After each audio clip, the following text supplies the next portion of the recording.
tomato, tomato. Right. I mean, neither one of us is wrong. This is which one you like or don't like. He's wrong.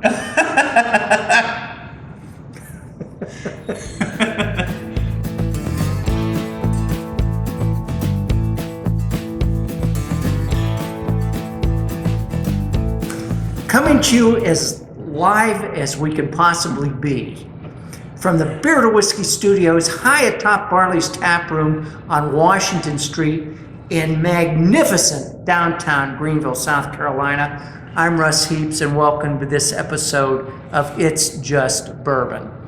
Sometimes It's Just Bourbon is really It's Just Rye, but we're going to go with It's Just Bourbon. And that's where Yes, that's where I sit down with my good buddy, Big John Richards.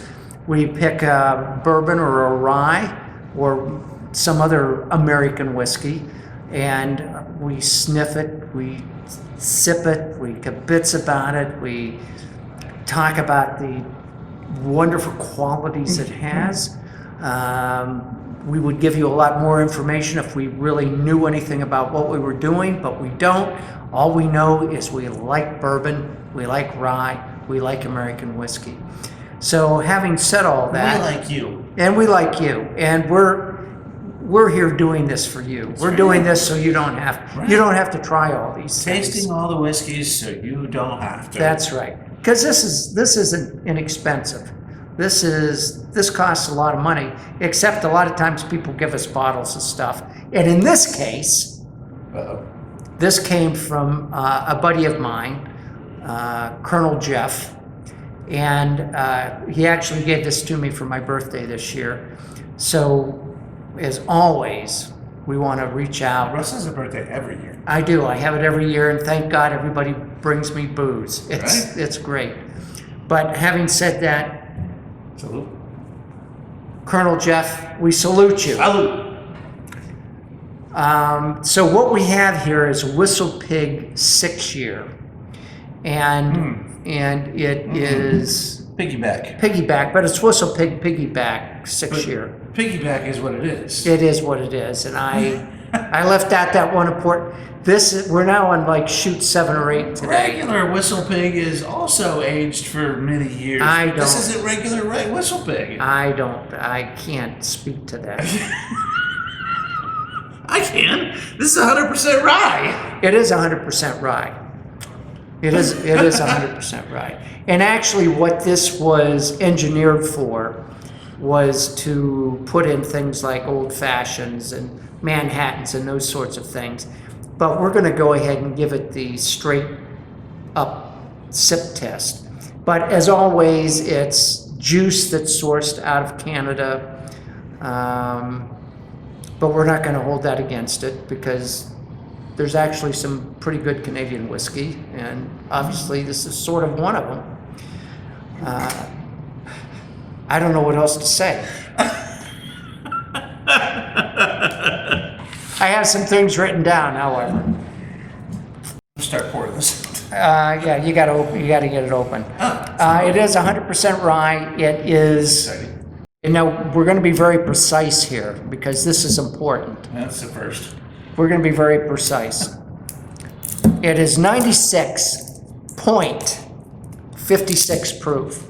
It's not 96.54%. It's not 96.63%. It's 6.56% proof, which works out to 48.28 ABV. Because we didn't want you to have to really work that out at home. You can't do that in No, your head. you can't. You can't do that math in your head. No, it's hard. Math is hard. Math is hard. And so is Chinese. Don't try and learn Chinese. You're never going to get. It's never going to happen. So anyway, that's what we know about this. But I'm interested in trying it simply because it's different than the normal Whistlepig. Yeah, and Whistlepig's the one that won our rye blind whiskey tasting the last time we did one, to the chagrin of the professional bartenders on our panel. Yes. I think they were mostly mad at me, though. I didn't know it was Whistlepig. So if you get on the playlist and you look at whiskey tastings, was this the last one? This is we the did? last blind whiskey tasting. Yeah. So whatever the That's latest. the one we did with Dan and. Yeah. Oh, that's Yeah. right. Oh, yeah. Oh, yeah. Oh, I forgot about that. I forgot about that. Yeah, it was with a couple of the bartenders down in Trapdoor, which is part of the Barley's part of the family. home office here. Yeah, part of the Barley's family. I totally forgot about that. But yeah, whatever the most recent whiskey tasting is, we didn't do it last year. This past year, rather. So, but anyway, yeah, it did. The regular Whistlepig did win that. It's still Northern Santa's favorite. That's an inside joke that Russ doesn't know. Texas Miss Lily. Man, the nose on that is complex. It is a big nose. There's a lot going on in there. At 107 proof, I would think that just the spiciness and everything would cover everything Right, but else it's up. perfumey. It is. It actually is. Yeah. It's got there's a lot of floral, there's some spicy in the back and are playing around the edges. I bet it's gonna hit my palate in a really aggressive way, but the nose it's like pears, probably, and it smells blossomy, like I'm walking through an orchard while it's blossoming. I would agree with that. I would not have had you not said that, I wouldn't have come up with that on my own. But that is kind of what it's like. Man, that is intriguing.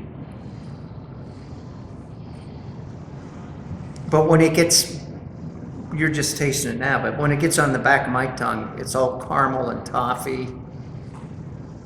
Ooh. Oh. I know. Yeah,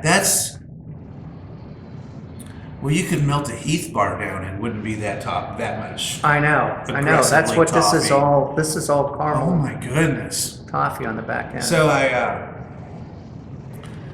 my sister and my brother-in-law brought back some Guinness toffee from Ireland. I'm sure it's just mass-produced candy, but it's Guinness toffee nevertheless, and it was delicious.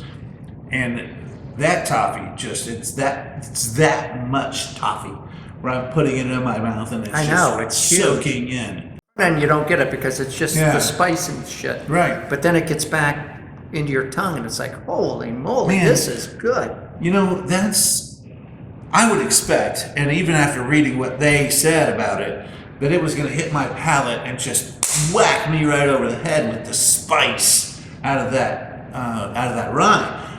But it doesn't. I mean, I can taste the bread out of it, and the spice hits me up front, but then it drops right into that candy sweetness. Oh yeah. And it finishes, man, that finishes just as smooth as the literal toffee candy.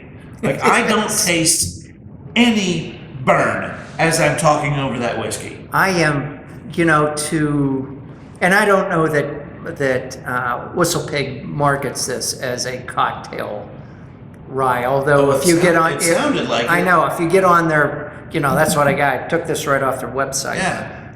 But that is not doing it justice because it is a good sipping rye. That's plenty sippable, just like this. Big time. And I could understand why it would be good in an old fashioned or a Manhattan, but holy crap, it is so good just as a sipper. Yeah. This would make a freaking stellar old fashioned. I'm gonna put a little. Yeah, I'm gonna too, but I'm gonna take one more sip of it before I do. But I'm a little afraid to do that because the results for me have been mixed over the last few that I've done this with.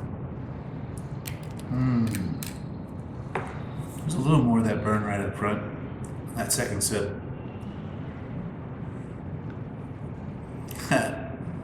I can feel it. When I licked my lips just now, it made my lips burn like I was eating hot sauce almost. That's fabulous. Really, that second sip through really opened up the kind of pear and apple thing that's going on in front of this. I think it's more pears than apples for me this time, although they're so similar. With water in it, you're going to get a lot more of the fruit. I'm still getting a little of the toffee candy. Yeah, thing going on, but I'm getting more of the fruit.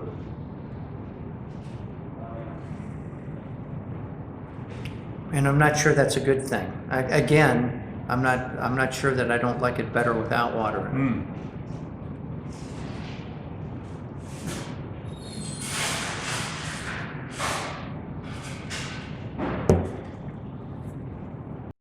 It does.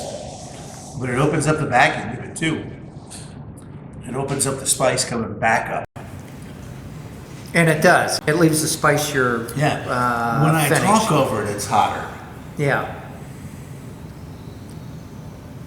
Oh yeah, it really activates the spice. Same as it's done for several of these when we've done that. Right. That it just really opens up that spice character. But I like it better without water in it. I like that In this big case, toffee finish. I'm pretty certain that I like it better with the water. Tomato. Right. I mean, neither one of us is wrong. This is which one you like or don't like. He's wrong. I remember years ago having a conversation with a couple of friends, and we were all still, for all intents and purposes, getting into beer properly. And one of my friends was like, "Yeah, I'm finally understanding that, if somebody likes a barley wine and somebody likes a porter, the guy that likes the barley wine isn't wrong." And my other friend listening was like, "Well, yeah, obviously the guy that likes the porter is wrong." And for some reason that's just stuck with me forever, that it was so good. I have to say, after putting water in it, all there is spice. And that's what I'm left with on the finish. My mouth is just all spice. The spice lingers with me a lot longer. And it's a Christmas kind of a spice. It feels like it's a spice cabinet, Christmas spice arrangement of it's a bouquet. And it lingers forever. Like as I talk over it, I taste that cinnamon, ginger, nutmeg spiciness. That's all those Christmas spices. This is a wonderful rye. Right. It is, and it's nothing about it yet has been aggressive, but the finish on this is forever. I mean, how long has it been since I've had a sip? And I'm talking over this, and I can still taste all of it. Yeah.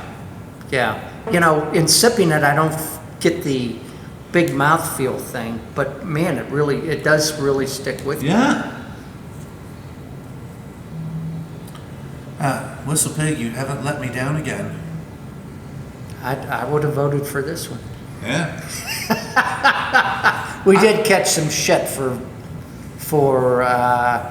making Whistlepig, the regular Whistlepig, the big wiener, the big wiener in our rye tasting a couple of years ago. But hey, it is what it is. That's why you do them. That's why we do them blind. That's right. Anything else you would like to add? No, I think that Christmas spiciness plays right into why Northern Santa loved it so much. So, and that's right from the mouth of Father Christmas, right here. That's what I'm talking about. Cheers. Cheers. So damn lucky. See you next time.